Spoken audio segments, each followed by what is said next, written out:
По тротуару, озорно стуча каблучками, шли две девушки. Их распущенные волосы волнистым каскадом спадали им на плечи, придавая их внешности особый шарм. Издалека их можно было принять за сестер, Марина и Валерия были подругами. Их дружба брала свое начало еще со школьной скамьи, когда мальчишки дергали красавиц за косички и помогали нести портфель после уроков. Марина была эффектной шатенкой, со стройной фигуркой и смазливым личиком. Лера была бы очень удивлена, если бы узнала, что неосознанно старается походить на подругу. Сделала Марина новую прическу, а подруга уже стоит в очереди к этому же парикмахеру. Не успела девушка поступить в медицинский колледж, как Лерка уже втиснулась всеми правдами и неправдами в ее учебную группу. Окончив обучение, медсестрички, конечно же, устроились на работу в одну и ту же поликлинику. Марина всегда старалась выглядеть на все 100, часами крутилась у зеркала и без макияжа не могла даже вынести мусор. На своей должности она скорее устраивала показ мод, чем до конца отдавалась профессии.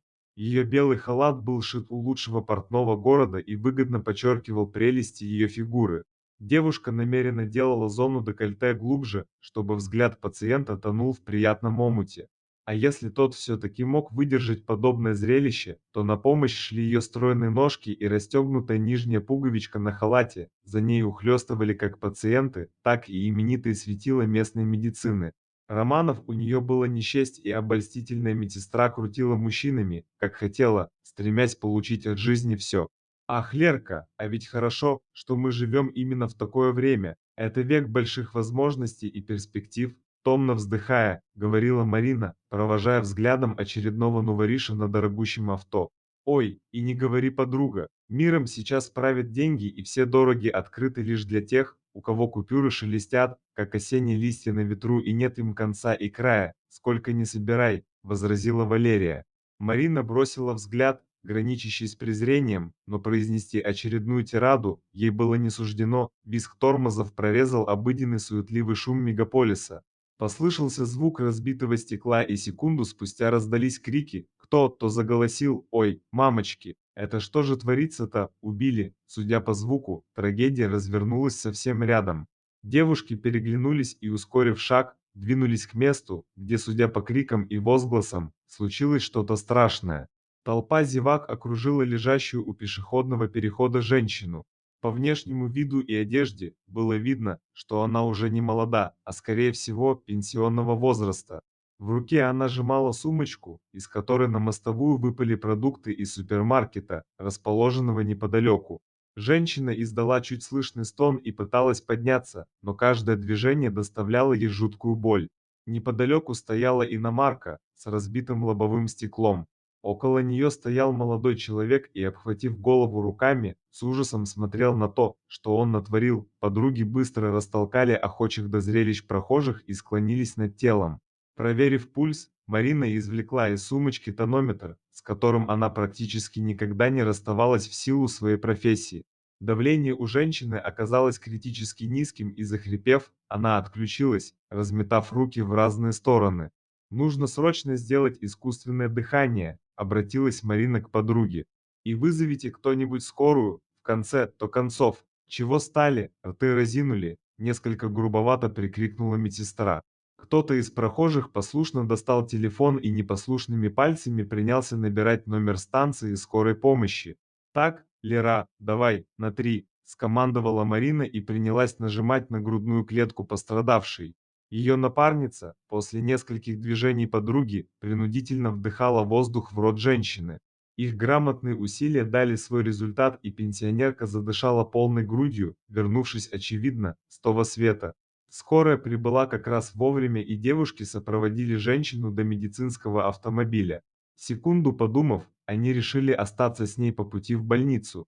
Держа старушку за руку, подруги ласково разговаривали с ней, не давая уйти в себя и впасть в состояние шока. В отделении травматологии дежурный врач не мог не отметить то, с каким мастерством девушки оказали первую помощь. Он пообещал торжественно объявить им благодарность перед всей больницей, но подруги лишь отмахнулись. Уже на выходе их догнал высокий молодой человек в солидном костюме и галстуке. «Постойте, пожалуйста, врач рассказал мне все, как было». Экипаж скорой также подтвердил его слова. «Я очень благодарен вам за то, что спасли мою маму», — не сдерживая эмоций, произнес парень. «Ну что вы, это ведь наш долг», — ответила Марина, оценивающим взглядом скользя по фигуре незнакомца. «Мне сейчас нужно помочь маме с лекарствами и сделать так, чтобы выздоровление шло как можно быстрее. Я хочу отблагодарить вас и оставлю свою визитку. Обращайтесь по любому поводу, не стесняйтесь», — на прощание сказал парень и протянул свою визитку. Марина сразу же сунула ее в сумочку и, мило улыбнувшись, попрощалась. Уже дома она внимательно изучила кусочек пластика, на котором золотыми тисненными буквами было выгравировано «Кирилл Леднев», директор холдинга. Растрой глаза девушки хищно вспыхнули, словно у львицы, загнавшей антилопу. «Вот он, мой шанс, нужно ковать железо, пока горячо». На следующий день она поделилась своими мыслями с Лерой, но та совсем не разделяла ее радужных иллюзий. «Да у него таких, как мы, сотни, не наш это уровень, подруга», — резонно заметила Валерия. «Не наш уровень, говоришь? Что ж, посмотрим», — пряча взгляд, загадочно прошептала подруга. Мысль о Кирилле засела в ее мозгу, как заноза, она думала о нем денно и ночно, представляя себя его избранницей. Нахальная кокетка знала, что все мужчины думают одним местом, и ей, Марине, это было известно, как никому другому. План по охмурению завидного жениха она разработала быстро. Для этого она с утра посетила лучший салон красоты в городе, сделала прическу и нанесла макияж. Надела свое самое откровенное платье и туфли на высоченной шпильке, на которую Марина уже нанизала не одно мужское сердце. Бросив взгляд на отражение в зеркале, девушка улыбнулась самой себе и мысленно поставила лайк. Ее старенький Opel Kadett не хотел заводиться, но девушка была неумолима. Наконец, мотор чихнул, и Марина направилась к центру, где, судя по информации на визитке, был расположен офис Кирилла. Припарковав авто, она вышла и достала из сумочки остро заточенную стамеску. Девушка воровато осмотрелась и со всего маху, по самую ручку, вонзила ее лезвие в переднее колесо «Опеля». Воздух устремился на волю, и покрышка сразу сделалась похожей на бывшую в употреблении жевательную резинку. Марина достала телефон и застучала пальчиками с элегантным французским маникюром по экрану смартфона. «Алло, Кирилл, это Марина, ну помните, авария на дороге, я тогда еще оказала помощь вашей маме», взволнованно произнесла девушка. Медсестра намеренно сказала, что именно она, а не подруга, помогла старушке, пытаясь таким способом поднять собственную значимость. «Здравствуйте, да, я вас помню, а что случилось?» — участливо спросил голос на том конце провода. «Мне нужна помощь. Я не знаю, что мне делать. Я пробила колесо, а помочь некому. Стою неподалеку от вашего офиса», — почти срываясь на плач, ответила Марина. «Хорошо, я сейчас буду, не волнуйтесь», — коротко сказал Кирилл и положил трубку. Девушка, напустив на себя самый обиженный и страдальческий вид, принялась ждать. Кирилл быстрым шагом, почти переходя на бег, приблизился к стоящей у старенькой иномарки Марине. Она виновато всплеснула руками, глазами указывая на сдувшееся колесо. «Ничего, сейчас я вам помогу». «Запаска у вас имеется?» — спросил мужчина и принялся откручивать гайки. Марина в это время старалась стоять как можно ближе к Кириллу, чтобы тот смог во всех деталях изучить ее стройные ножки. Все заняло около 10 минут, и молодой человек справился с заданием на ура. «Ой, спасибо вам, уж не знаю, как мне благодарить вас», — елейным голосом пролепетала Марина, хлопая огромными ресницами и томно сжимая губки. «Да что вы, это такая мелочь, это самое меньшее, что я мог бы для вас сделать», — сдержанно ответил Кирилл. Девушка взглянула на часы и, сделав удивленные глаза, воскликнула: «Ну вот, на работу я уже, видимо, не успею, да и бог с ней, отгул возьму. Эх, такой день пропадает». Горестно сказала кокетка. «Почему же именно пропадает? Он ведь еще не окончился. А давайте, знаете что, поужинаем вон в той кафешке за углом, кухня там отменная. Уверен, вам понравится», — предложил Кирилл, смотря девушке в глаза. Та секунду-другую раздумывала, затем, мило улыбнувшись, дала свое согласие. Ужин прошел прекрасно. Кирилл весь вечер сыпал юмором и был, по выражению Марины, настоящим душкой. Девушка заразительно смеялась над каждой его шуткой, пытаясь расположить парня к себе. Молодой бизнесмен, откровенно говоря, ей очень понравился, импозантный и обходительный, словно заморский принц.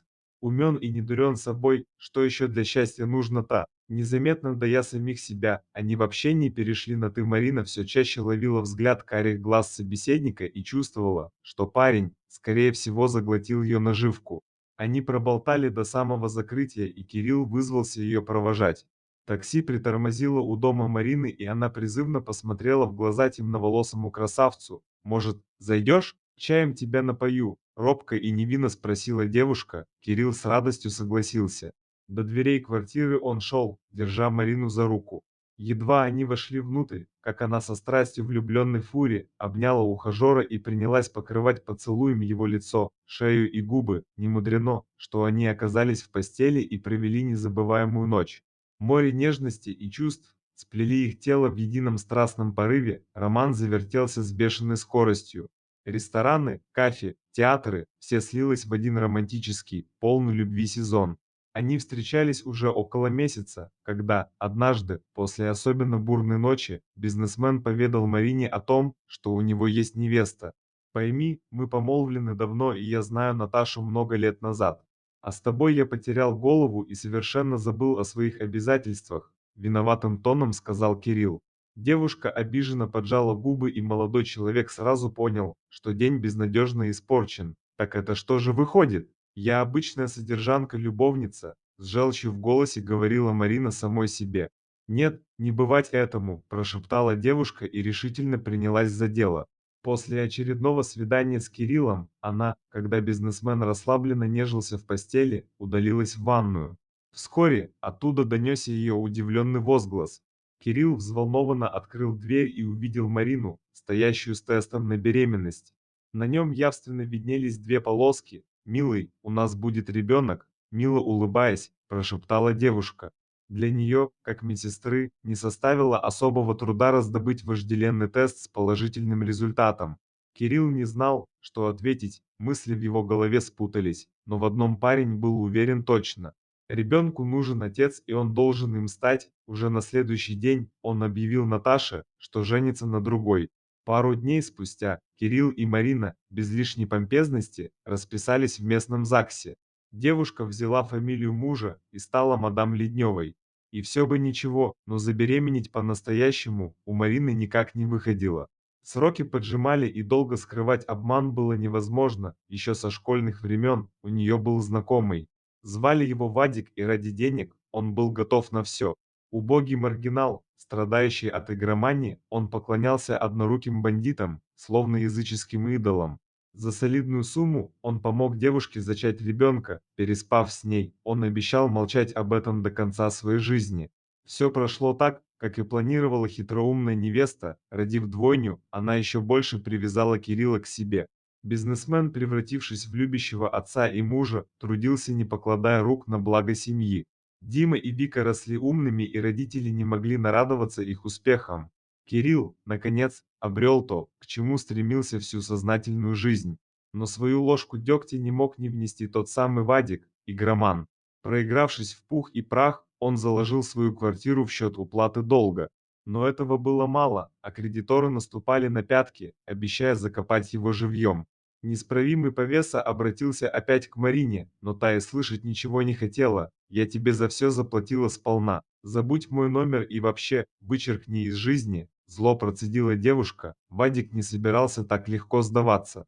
Он написал анонимку Кириллу, в которой указал, что если того интересует правда о его супруге, то пусть приготовит 300 тысяч рублей и ждет его в кафе за углом. Кирилл, конечно же, пришел и, как и всякий деловой человек, принес деньги. «Вот, здесь вся сумма. Я жду ваш рассказ», – сказал бизнесмен и протянул ему пухлый конверт, полный пятитысячных купюр. Запинаясь на каждом слове и пряча взгляд, Вадик выложил все, как было. Путь домой Кирилл не помнил. Он громко хлопнул дверью и приказал удивленной Марине выметаться из его дома. «Вон отсюда, и детей нагуленных не забудь прихватить с собой», – гневно прокричал муж и указал пальцем на дверь. Марина подчинилась, но на прощание обещала устроить ему веселую жизнь и затаскать по судам. А Кирилл, не в силах справиться с душевной болью, запил. Еще вчера у него была семья, любимая жена и дети, а сегодня он в один миг этого лишился. Пил он горько и долго. Пил до тех пор, пока не оказался в больнице. Однажды к нему пришла странная посетительница с марлевой повязкой на лице. Когда незнакомка ее сняла, он с удивлением узнал в ней Наташу, свою несостоявшуюся супругу. «Ну вот, Кирюша, никак оставить тебя нельзя, вишь чего натворил», — ласково сказала девушка и обняла его, прижавшись к груди. Любила он его искренне и нежно, все простила и вернулась к нему, жизнь стала понемногу налаживаться. Кирилл поправил здоровье и с новыми силами принялся за работу. Однажды, находясь в командировке в одном из соседних городов, на вокзале он наткнулся на двух попрошаек-подростков. Мальчик и девочка жалостливо просили подаяния. Их голос показался Кириллу знакомым, и с удивлением он узнал в них Вику и Димку. Родительское сердце не выдержало, и, схватив детей за руку, отец потащил их в ближайшее кафе. Когда дети утолили голод и согрелись, то рассказали, что мать их бросила на попечение Зины, а сама укатила с каким-то байкером колесить по стране. Кирилл, не раздумывая ни секунды, забрал детей с собой. Он знал, что Наташа поймет и примет все, как есть, так и стали они жить вчетвером. Дети полюбили Наташу и стали называть ее мамой, а родная мать объявилась через полгода с претензиями. Слегка под шофе, она валилась в дом к Кириллу. «Где мои дети?» – развязным тоном произнесла бывшая медсестра. «Дети – это не твои, а наши, и жить они теперь будут со мной и Наташей, а твое место на улице. Ты не мать, а шалава гулящая. И еще я уже начал сбор необходимых документов для того, чтобы лишить тебя родительских прав, я все сказал». «Ты свободна?» – ледяным тоном произнес Кирилл и указал на дверь. Марина ушла, и больше ее никто не видел. Ходили слухи, что она спилась и сгинула в каком-то притоне. Кирилл и Наташа живут счастливо, и скоро в их семействе ожидается пополнение. Вика и Димка восприняли эту новость с воодушевлением и безумно рады маленькому братику или сестричке.